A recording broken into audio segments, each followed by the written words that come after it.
Meus irmãos, a paz do Senhor. Meus queridos, vamos dar continuidade aos estudos da nossa Escola Bíblica Dominical. Hoje, a lição de número 9, que traz por título Ministério de Pastor. Nós já estudamos os ministérios de apóstolos, profetas e evangelista. E dos 5 ministérios, hoje o ministério de pastor, e semana que vem encerraremos com o ministério de mestre e doutor. O texto áureo encontra-se no Evangelho segundo João, capítulo 10, o versículo 11, onde o Senhor Jesus diz: eu sou o bom pastor dá a vida pelas suas ovelhas. E a verdade prática diz: por meio do ministério pastoral, conduzimos as ovelhas ao sumo pastor, Jesus Cristo. A leitura bíblica em classe, irmãos, encontra-se em 3 livros. No Evangelho de João, capítulo 10, o versículo 11 e 14, Carta Pastoral a Tito, capítulo 1, versículo 7 ao versículo 10, e 1 de Pedro, capítulo 5, o versículo 2 ao 4. O objetivo geral é refletir sobre a missão de um pastor.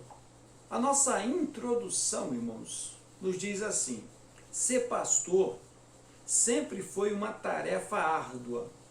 Muitas são as demandas internas e externas da igreja local. Entre elas, o cuidado com as pessoas do rebanho, visita a enfermos, questões relacionadas à administração eclesiástica e ao constante desafio de se dedicar à oração, à pregação e ao ensino da palavra de Deus. Nós já conhecemos um pouco sobre a vida de um pastor, ou sobre a forma como um pastor vive, por causa da sua dedicação. O pastor é o ministro que mais se relaciona com as pessoas, é o ministro que mais contato tem com o rebanho. Por conta disso, ele experimenta todas as formas de emoção. Por conta disso, são amados, são odiados, são compreendidos, são incompreendidos. Alguns vão se tornar parceiros deles e vão apoiar o ministério. Outros, por não compreender, vão se opor, vão se levantar, vão se rebelar. E isso, irmãos, infelizmente, é a vida de pastor. Porque pastor é um homem que fala do reino de Deus.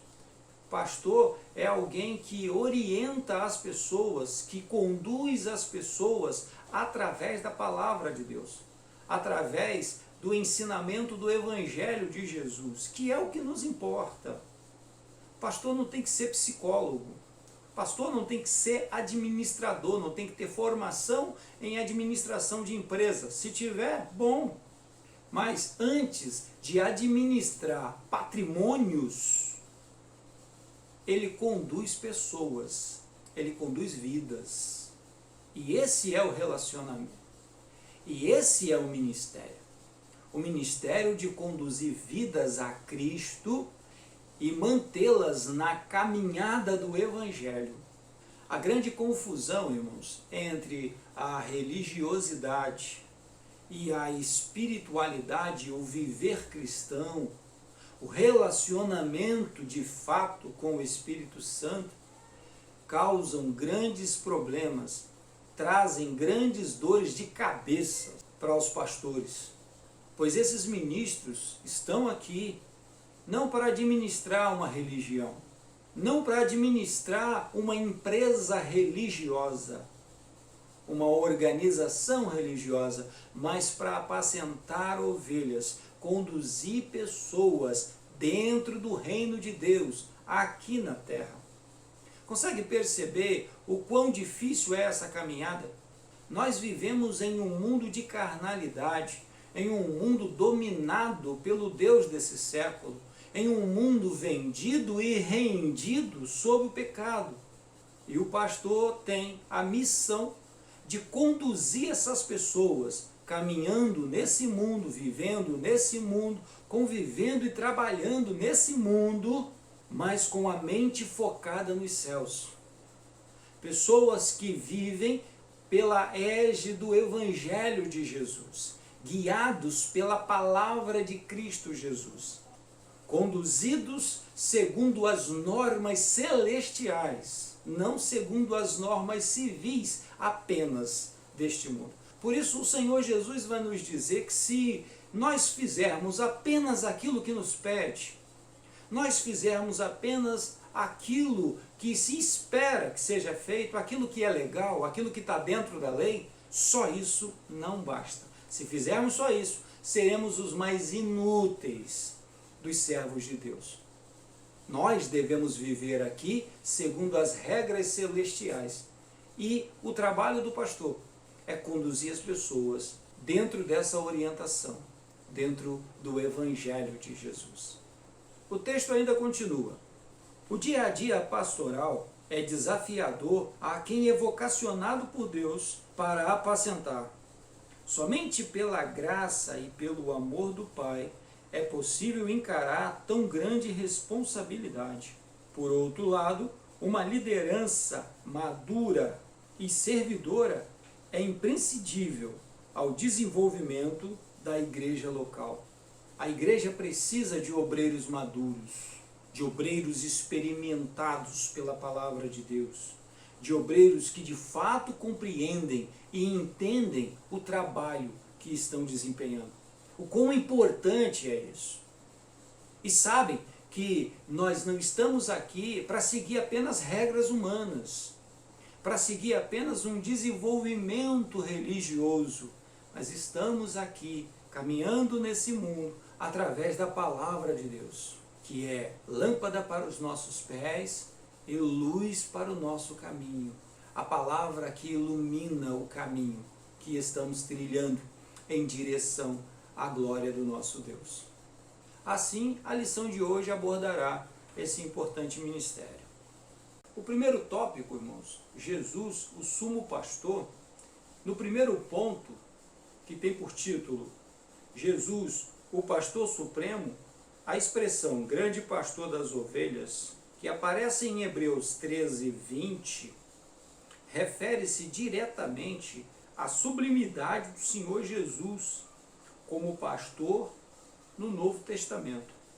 E a leitura de Hebreus 13, o versículo 20 e também o versículo 21, o escritor está encerrando a carta e ele diz assim: ora, o Deus de paz, que pelo sangue do concerto eterno tornou a trazer dos mortos o nosso Senhor Jesus Cristo, grande pastor das ovelhas, vos aperfeiçoe em toda a boa obra, para fazerdes a sua vontade, operando em vós o que perante ele é agradável por Cristo Jesus, ao qual seja glória para todos sempre.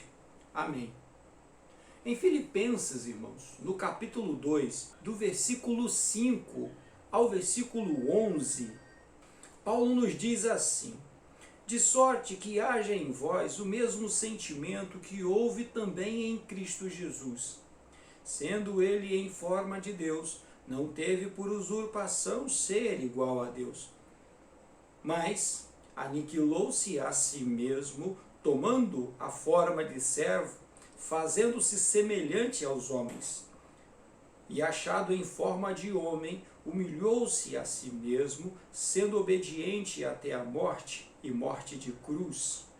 Pelo que também Deus o exaltou sobremaneira, ele deu um nome que é sobre todo nome, para que ao nome de Jesus se dobre todo o joelho dos que estão nos céus e na terra e debaixo da terra, e toda a língua confesse que Jesus Cristo é o Senhor, para a glória de Deus Pai. Nós sempre precisamos olhar para o Senhor Jesus. Jesus é o nosso exemplo em tudo. Sempre estaremos nos espelhando nele. Ele é o nosso maior exemplo e é quem nós devemos seguir. E é incomparável, irmãos. Por mais que nós entendamos que a palavra de Deus nos coloca dentro do ministério dele, para fazer a obra como foi feito através da vida dele, assim seja também na nossa vida, mas ele é o supremo pastor. Pois afinal de contas, ele é Deus. E nós, meros mortais, não podemos nos comparar a ele. Só que sobre as nossas vidas também está o Espírito Santo, que estava sobre a vida dele. Mas o Senhor Jesus é aquele que nos guia, é aquele que nos orienta, é aquele que foi adiante de nós, é aquele que é o supremo pastor, ao qual todos nós servimos e seguimos a sua orientação. Ele é o nosso pastor, é a ele que nós seguimos. O segundo ponto diz que o pastor conhece as suas ovelhas, e o texto diz assim, em João capítulo 10, versículo 14, o adjetivo bom identifica Jesus como o pastor que por amor protege e cuida das ovelhas que lhe pertencem. Por isso, ele é o bom pastor. Tal expressão designa ainda a intimidade entre o sumo pastor e as ovelhas. Estas não ouvem a voz de outros pastores. O bondoso Salvador conhece a sua igreja por inteiro e se relaciona com cada membro. Em João 10, o versículo 15, no final do versículo, o Senhor Jesus diz, dou a minha vida pelas minhas ovelhas. E essa, irmãos, é a grandiosidade do Senhor Jesus. Por ser Ele Deus, Ele é onipresente, Ele é onisciente, Ele é onipotente. Isso significa que Ele não se relaciona apenas com o rebanho, apenas com a multidão, apenas com a igreja como um todo. Não, Ele relaciona-se também com cada indivíduo, com cada crente, com cada ovelha. Ele conhece o nome de cada uma delas. Ele sabe o que cada uma delas pensa. Ele sabe onde cada uma delas está. Ele entende, ele compreende o que cada uma delas precisa. Na parábola da ovelhinha que se perdeu, o Senhor Jesus revela para nós ali a preocupação que ele tem com cada uma. Em meio a tantos milhões de pessoas, ele poderia não se sentir prejudicado em nada, perdendo uma ou outra, mas ele se importa com cada uma das pessoas, com cada um daqueles que estão com ele. E esta razão é simplesmente pelo seu amor, pelo quanto ele nos ama. Entregar a sua vida não é um mero ofício, é simplesmente amor, amor sincero da parte do nosso Deus. No terceiro tópico, que traz por título o pastor dá a vida pelas suas ovelhas, o texto nos diz assim, uma das principais fontes de economia israelita era o trabalho pastoril. Os pastores cuidavam das ovelhas para delas obterem o lucro diário. Este é o contexto de que se valeu o Senhor Jesus para referir-se aos ensinamentos contidos na expressão, o bom pastor dá a vida pelas ovelhas. Aqui, diferente dos pastores que garantiam o seu sustento no campo através do uso das ovelhas, o Mestre Jesus mostra a disposição em dar a própria vida pelo seu rebanho. Então esse amor, irmãos, esse cuidado, esse carinho, essa entrega por cada uma das nossas vidas, cada um de nós importa para o nosso Deus. Cada uma dessas pessoas são importantes para Ele. Ele se importa com cada um de nós. A importância para Ele não é pelo nosso valor financeiro ou pelo quanto nós podemos dar para o seu reino, o quanto nós podemos contribuir para o crescimento do céu. Não é por nada disso, é simplesmente pelo seu amor. É simplesmente porque Ele nos ama. É um amor puro, é um amor sincero, é um amor sem interesses. É um amor que não cobra nada em troca, porque não há o que trocar. Não há o que dar em volta desse amor. Não há como pagar esse amor. A sinceridade do seu amor em não exigir coisa alguma da nossa parte, que nós demos alguma coisa de volta por Ele, é simplesmente porque Ele sabe que nós não temos o que dar. Se nós dermos a nossa vida, Ele é o dono da vida. Se nós dermos o nosso corpo, foi Ele quem fez. Então não há o que dar, simplesmente há o que agradecer. Nós temos que nos render a Ele, nós temos que nos entregar a Ele, nós temos que aceitar esse amor e viver através desse amor. O comentarista prossegue dizendo que os verdadeiros pastores devem seguir o exemplo do sumo pastor. Nós entendemos, irmãos, que esses homens que se dizem pastores e sentem-se no direito de explorar as igrejas, de explorar as pessoas, de não se importar com o sofrimento dessas pessoas e arrancarem delas tudo que elas têm, apenas para o seu lucro, essas pessoas não são pastores, são lobos devoradores. São simplesmente famintos devoradores de dinheiro que não se importam em nada com vida humana. Não tem a menor importância para ele o que as pessoas estão sofrendo. Eles não são pastores.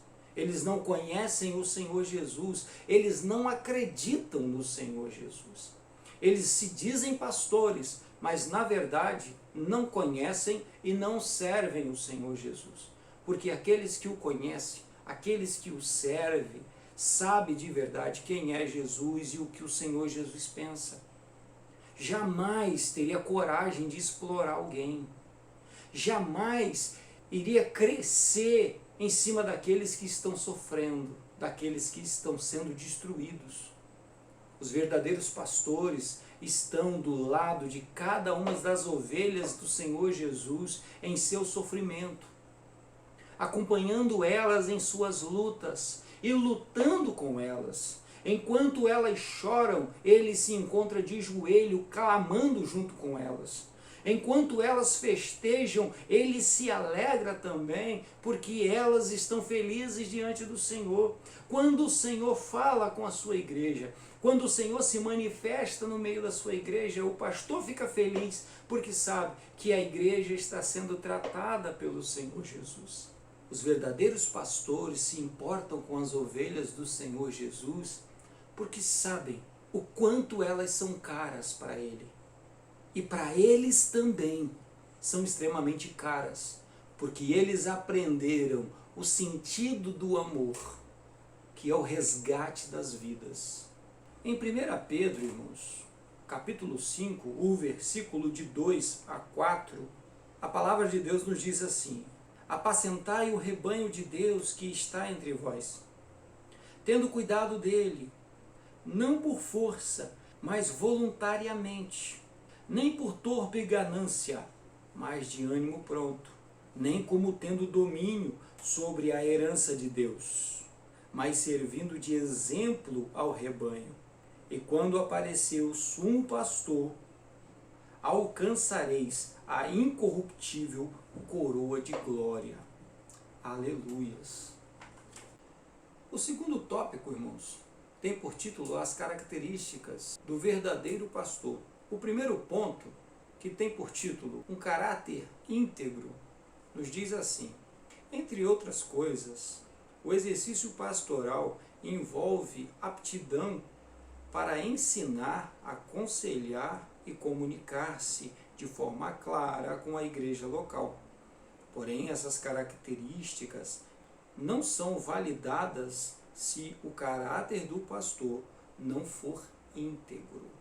A integridade no caráter, um caráter que espelha o fruto do Espírito, um caráter que revela de fato uma alma transformada pela palavra de Deus, é que de fato vai trazer credibilidade à pregação. Não dá para pregar a palavra de Deus e não viver segundo ela. Não é possível dizer que o Senhor Jesus é amor e não amar. Não é possível falar que o reino de Deus é feito de justiça se eu mesmo não pratico essa justiça. A nossa palavra, segundo o próprio Senhor Jesus, ela deve ser sim, sim, não, não. Ou seja, o meu sim tem que significar sim, tem que querer dizer sim. Não pode haver dubiedade em nossa palavra. A nossa palavra tem que ser clara. Quando você disser sim, quando eu disser sim, as pessoas têm que entender claramente do que eu estou falando. Da mesma forma, quando eu disser não. Se eu disse não, o meu não tem que significar não, não pode significar talvez. O nosso caráter, ele vai espelhar de fato a mensagem que nós pregamos. Nós podemos pregar, irmãos, de forma incrível, podemos fazer o céu descer no meio da igreja, ou onde nós estivermos pregando. Mas se isso não for verdade na nossa vida, se nós não vivermos segundo os ensinamentos da palavra de Deus, a nossa pregação é só oratória. Ela não é verdade, porque ela não espelha esse evangelho que o Senhor Jesus representa. O texto encerra dessa forma: a melhor palavra pastoral é a vida do pastor, em sintonia com a mensagem do evangelho que ele proclama. Esta é a maior de todas as pregações. Às vezes nós encontramos ministros que não são bons oradores, não são eloquentes, nem têm tanto conhecimento bíblico para trazer uma mensagem profunda. Mas quando nós os conhecemos, nós entendemos porque o Senhor os chamou, porque o Senhor os colocou onde eles estão. Porque a maior pregação que se pode ver nesse mundo não será a pregação onde as palavras mais belas estão sendo pronunciadas. Nem será a pregação onde os sinais e prodígios vão enriquecer o ambiente. Paralíticos serão curados, cegos voltarão a enxergar. A maior pregação é a vida dessas pessoas. São essas pessoas que vivem segundo a palavra de Deus. E nós olhamos para essas pessoas, quando nos aproximamos delas, quando passamos a conviver com elas, nós entendemos o quanto o Senhor transformou essas pessoas, o quanto o caráter dessas pessoas anunciam o Evangelho de Jesus. Não há pregação maior. O segundo ponto tem por título o exemplo para os fiéis e os infiéis. E o texto nos diz assim, o texto bíblico de 1 Timóteo 3, 2 e 3, afirma que o bispo não deve ser dado ao vinho, espancador, cobiçoso de torpe ganância, contencioso ou avarento. A recomendação é que o obreiro seja moderado. A igreja, o corpo de Cristo, precisa contemplar em seu líder sinais claros do fruto do Espírito, tais como autocontrole, mansidão, bondade e amor. Essas características denotam idoneidade moral e maturidade espiritual. A mesma postura moral que o pastor atesta aos fiéis deve ser demonstrada igualmente aos infiéis. Ou seja, o nome de Jesus é honrado através da vida desse homem, através da vida desta mulher, tanto no meio do arraial dos santos, entre a igreja de Cristo Jesus, quanto também no mundo. Lá no mundo ele também é referência. Lá no mundo também se testemunha do seu caráter, também se testemunha do seu comportamento, da forma como ele lidar com as pessoas. Ser educado, ser prestativo, saber ouvir as pessoas, isso também é demonstração de amor. E quando nós nos portamos dessa forma, quando nós nos importamos com as pessoas e com o que elas estão falando, o Senhor Jesus é testemunhado. O Senhor Jesus é anunciado, sem nós nem pronunciarmos o nome dele. Mas a palavra diz que nós estamos cercados por uma tão grande nuvem de testemunhas. É o nosso testemunho, o testemunho de vida. Não apenas o testemunho de palavra. Não apenas aqueles que vivem falando o nome de Jesus a tudo e a todos. mas é aqueles que vivem segundo o Evangelho de Jesus. Aqueles que foram tocados, que foram transformados pela mensagem do Senhor Jesus. O terceiro ponto, que traz por título Exemplo para a Família, nos diz assim: não podemos esquecer que antes de ser o exemplo para a igreja local e com os de fora, o ministro do Evangelho, em primeiro lugar, deve ser o exemplo para a sua própria família, sua primeira comunidade e igreja. Antes de nós pastorearmos a família dos outros, nós pastoreamos a nossa família. Antes de adorarmos a Deus com a família dos outros, nós adoramos a Deus com a nossa família, com os nossos filhos, com a nossa esposa. Nós nos importamos que os outros subam aos céus, que os outros experimentem o Espírito Santo, que os outros se aproximem de Deus. Antes de tudo isso, nós também desejamos e devemos desejar o mesmo para os de dentro de nossa casa. Eu sei que não cabe apenas a nós, irmãos, o destino da vida das pessoas. As pessoas têm vontade própria. Os filhos crescem. E depois que crescem, eles tomam a própria decisão. Eles é que vão cuidar da vida deles. E serão responsáveis por ela. Mas nós temos que ter ensinado o Evangelho de Cristo. Nós temos que ter pastoreado. A escolha são eles quem fazem. Eles é quem vão decidir. Isso acontece também dentro da igreja. Os membro, cada homem, cada mulher, cada jovem, eles vão decidir sobre a sua própria vida. Eles decidem se querem seguir o Evangelho de Cristo ou não. Não foi essa a fala de Josué? Escolham hoje a quem vocês querem servir. Porém, eu e minha casa serviremos ao Senhor. Aquela fala de Josué não era uma fala autoritária. Ele não obrigava a sua família a fazer aquilo que ele queria. Não, a sua família o seguia porque acreditava na sua liderança. A sua família o tinha como líder porque sabia que ele era líder. Entendia que ele de fato havia sido escolhido por Deus para fazer aquele ofício. Da mesma forma, irmãos, quando nós aprendemos a ser bons pais antes de ser bons pastores, os nossos filhos entenderão se de fato nós fomos chamados por Deus para fazer essa obra. Da mesma forma a nossa esposa, da mesma forma o esposo entenderá se de fato nós fomos chamados por Deus para servir a Ele nesse ministério. Mas no final de tudo isso, eles é que escolherão qual caminho que eles devem seguir, porque as suas vidas lhes dizem respeito apenas. O que nós podemos fazer depois disso é orar e aconselhar, que é aquilo também que nós fazemos com a igreja.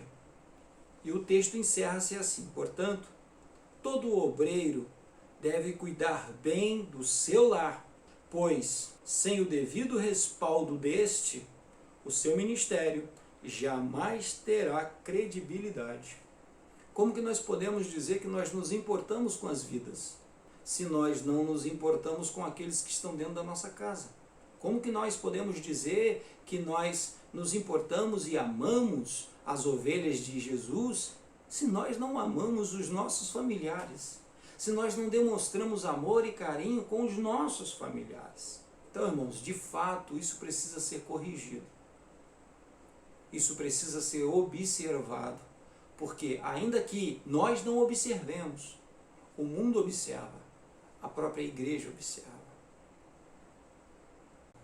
O terceiro e último tópico, irmãos, tem por título o ministério de pastor. O primeiro ponto, que fala sobre a missão do pastor, nos diz assim: o termo pastor, do grego poimen, no Novo Testamento tem o significado de apacentador de ovelhas. De acordo com esta definição, podemos afirmar que a principal missão de um ministro é cuidar das pessoas que receberam Cristo como Salvador, dando-lhes alimento espiritual através do ensino da Palavra de Deus. A forma de alimentar a Igreja de Jesus sempre deve ser a Palavra de Deus. sempre deve ser através da Bíblia Sagrada, mas principalmente sempre através do Evangelho de Jesus. A igreja não segue Moisés, a igreja não segue os profetas, por isso a igreja não segue o Velho Testamento, a igreja de Jesus segue Jesus. Lógico que o Velho Testamento ele tem a sua importância por conta de ser palavra de Deus. E o próprio escritor aos Hebreus diz que lá estão os exemplos que nós precisamos aprender, que nós precisamos observar. Mas a doutrina que seguimos é o Evangelho de Jesus. É o que o Senhor Jesus nos ensina. É a palavra de Jesus que está no Novo Testamento e também está no Velho Testamento. Porque o Evangelho de Jesus, ele precisa ser visto através de Jesus. Quando nós nos encontramos com um texto, e é isso que nós pastores precisamos passar, quando nós analisamos qualquer um dos textos bíblicos, nós o observamos através de Cristo Jesus. Jesus é a chave hermenêutica para toda a Bíblia. É o que nos ajuda a compreender a palavra de Deus. É através de Jesus que nós entendemos isso. Uma vez isso sendo feito, então nós levamos isso às pessoas. E as pessoas começam a compreender e alimentar-se dessa palavra. Palavra que edifica, palavra que fortalece, palavra que renova, palavra que anima, palavra que exorta, palavra que orienta. E assim a igreja é fortalecida e assim a igreja é edificada pelo ensino sério, metódico e dedicado da palavra de Deus, que é o que nós pretendemos praticar aqui nesse canal. A seriedade da palavra de Deus. A palavra de Deus precisa ser levada a sério. Se tem sido bênção para a sua vida os ensinos que aqui você tem encontrado, compartilhe com os seus amigos, compartilhe com outras pessoas, compartilhe com seus parentes e convide outras pessoas para participar conosco, para que assim tantos outros sejam alcançados pela palavra de Deus. O terceiro e último tópico, irmãos, apresenta-nos o cuidado com os falsos pastores.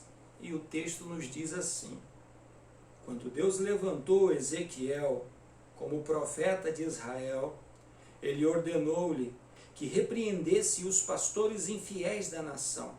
O Altíssimo considerava como falsos pastores o que apacentavam a si mesmo e não as ovelhas. Exploravam o rebanho e não o poupavam. Não demonstravam amor pelas ovelhas, fazendo com que elas se dispersassem. O próprio Deus é contra os falsos pastores. Ele inspirou o apóstolo Paulo a escrever para Timóteo, quando da sua instrução pastoral ao jovem obreiro, que este retivesse firme a fiel palavra, que é conforme a doutrina, para que seja poderoso, tanto para admoestar com a sã doutrina, como para convencer os contradizentes, porque há muitos desordenados, faladores, vãos e enganadores, os quais convém tapar a boca. Se levantar, irmãos, contra os falsos pastores, não é mera militância, é um dever. Nós precisamos apontar esses indivíduos e esclarecer para as nossas igrejas. Essas pessoas não servem o Senhor Jesus.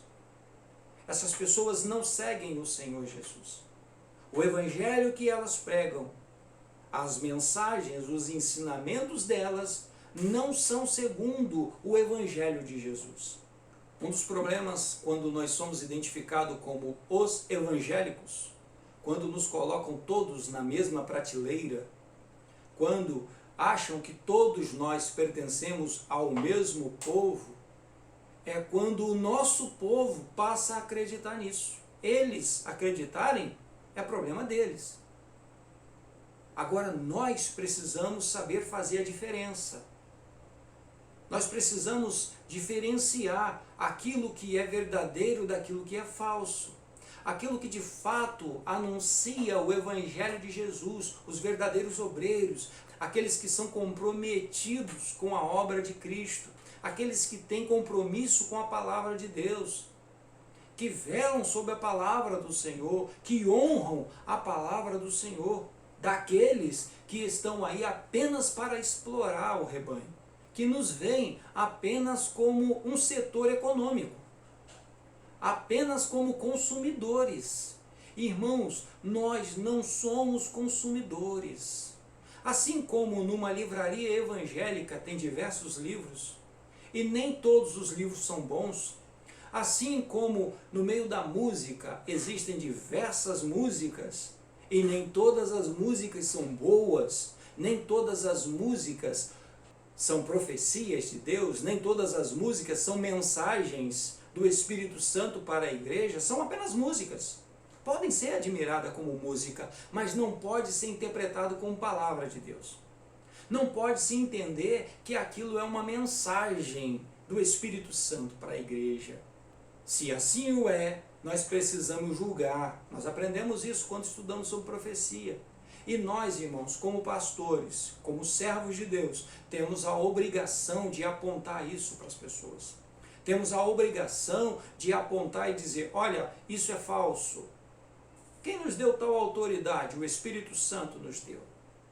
Nós temos a autoridade do nome de Jesus para apontar para estas falsas mensagens, para apontar para esses falsos obreiros e dizer, não servem a Cristo, não estão a serviço de Cristo, e eles estão aqui para destruir, para dispersar o rebanho, as ovelhas do Senhor Jesus. Não fazem a obra de Deus. Se não fazem a obra de Deus, fazem a obra do diabo e seguem a orientação do diabo. E o diabo não veio senão para roubar, matar e destruir. E é isso que esses falsos obreiros fazem. Quando eles arrastam as ovelhas para outras searas, lugares onde o Senhor Jesus não nos quer, comportamentos, visões, orientações, as quais o Senhor Jesus não nos ensinou. O Evangelho de Jesus é amor, misericórdia, perdão, compaixão. A graça do Senhor Jesus nos revela isso e nos apresenta isso. O Espírito Santo está aqui para nos ajudar a compreender isso e a viver segundo esta palavra, segundo a palavra de Cristo.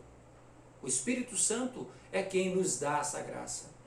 Pedro pergunta para o Senhor Jesus, na ocasião em que o jovem rico sai entristecido, porque Jesus disse para ele que lhe faltava alguma coisa, que o amor à riqueza o impedia, que o amor à riqueza lhe impedia que ele entrasse no reino de Deus. Então Pedro pergunta, mas quem então conseguirá, Senhor?